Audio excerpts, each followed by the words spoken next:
Hello my friends. My name is Bot Mathematician, and this is Holomancer. Today we have prepared an unusual guide for legendary cards from Rise of Shadows. The meta has already settled, and it is already clear which cards are the strongest. We have studied all meta sources and collected a list of the most popular and potentially strongest cards for you. We have also added 10 different ratings from ordinary players and popular streamers for every card. At the end of the video, we will try to determine who made the most accurate predictions. To start off our list, we begin with the main outsiders. These cards have the smallest win rates. Unfortunately, Fel Lord Betrug has the lowest win rate in the current meta, about 37% on average. However, this card is an important component for the completely new Plot Twist deck. This archetype has 0.8% popularity, which means that this deck is fun for around 1% of players. As you can see, the opinions of the community and streamers are divided about the prospects of this card.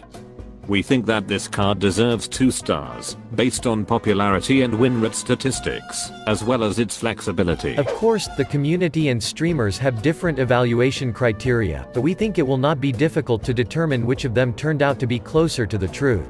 The next position is held by Madame Lazul. The effect of this card is not guaranteed to give you something useful, but a free card plus some information about your opponent's hand is fine to have.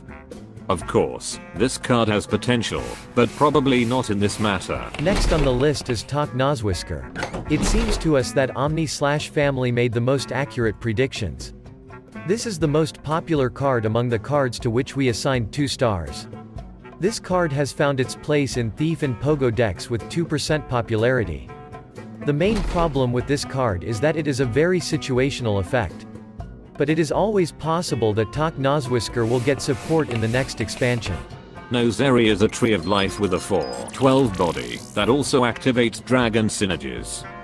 This is another one of those cards that might not be great right now, but may receive support in the future. Regular players have grossly overestimated the power of this card. Lucent Bark is a card with a very narrow application, and is only seen in the Heal Druid deck. The average win rate of this deck is 43%. Approximately 1% of players use this deck in the game. As you can see, the opinions of community members were very diverse in regards to the potential of the heal mechanic. The Boom Reaver is a late game minion that is used only in Big Warrior decks. Big Warrior use all control and survival options until you can summon big minions and crush your opponent. This archetype has 0.6% popularity and almost a 46% win rate. In 17th place is Verisa Windrunner. This card rewards you with a decent weapon that can buff your spell damage quite a bit. This is not a vital part of the Spell Hunter combo, but it is handy to have nonetheless. As you can see, the expectations of the community were confirmed. The 16th position is held by Geppetto Joybuzz. You can see this neutral card in some versions of Heal Druid. However, its true home is in Spell Hunter decks. Geppetto allows you to draw Maligos from your deck and set its cost to 1 mana.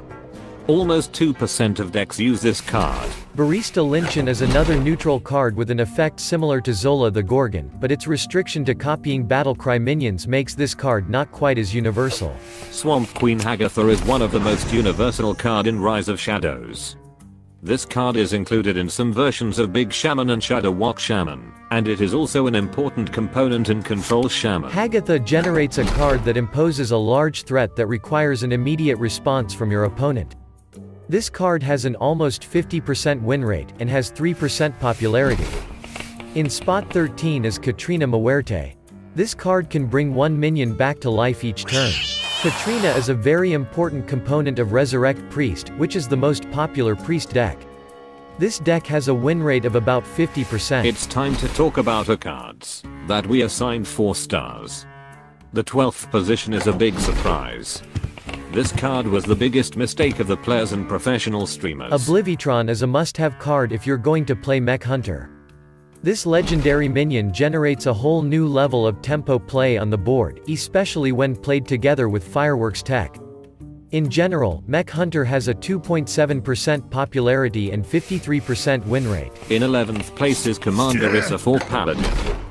In general, the community was not mistaken in its predictions. Stop. I have a question. This card has a lower popularity and a lower win rate than Oblivitron.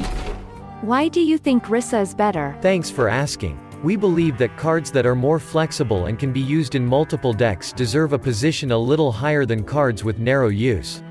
Now let's go the top 10 best legendary cards. The 10th position is held by Scargle. It's one of the cards that made the Murloc Shaman archetype viable.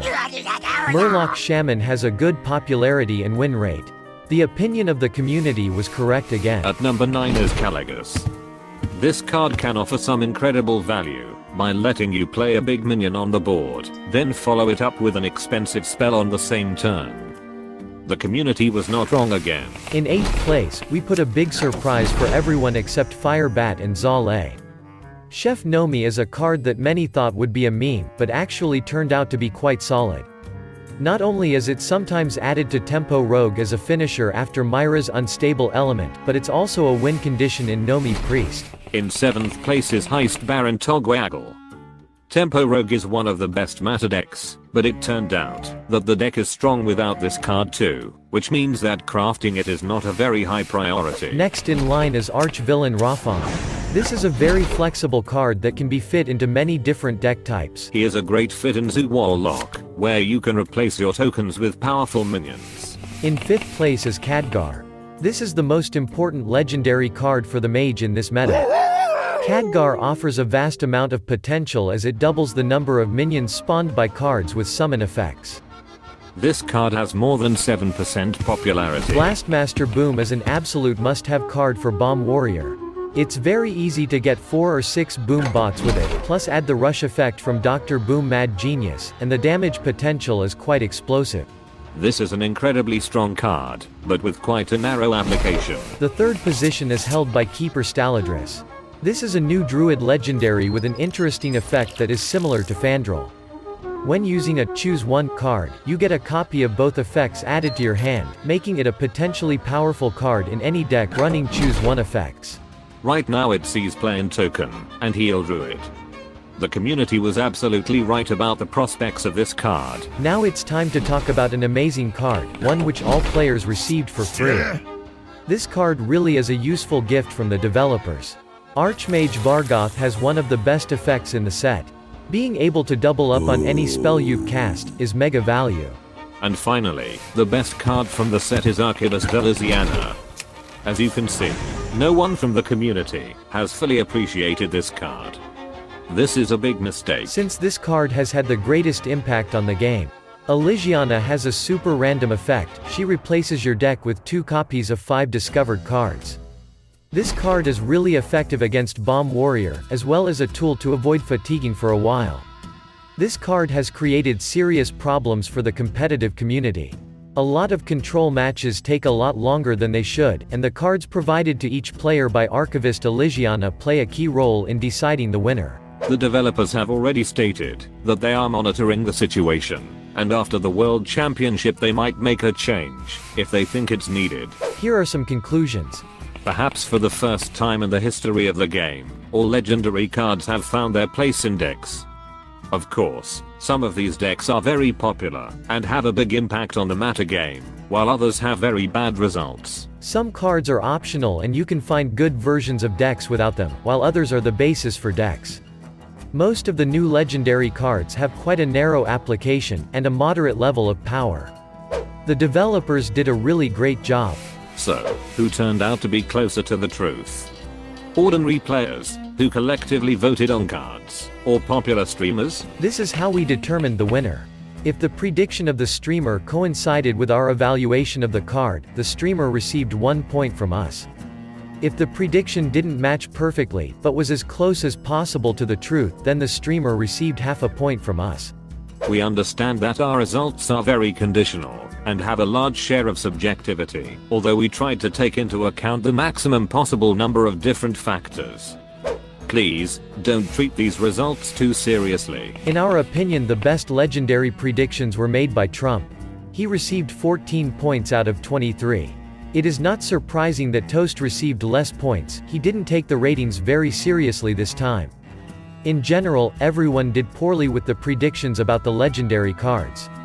Let's look at the results for all cards from the current set. Here again Trump is leading with a very good result. As you can see, streamers make much more accurate predictions than ordinary players. Finally, we want to ask our traditional questions. What is your impression about your collection of new cards? How many legendaries do you have from the Rise of Shadows? As for me, I have 10 legendary cards out of 23. What about you? We created a YouTube poll. Find the button on the screen, please vote and share your results and opinion in the comments. Alright, that's all for today. Thank you for being with us. And special thanks to Chris for text editing. We will meet in new videos. Good luck.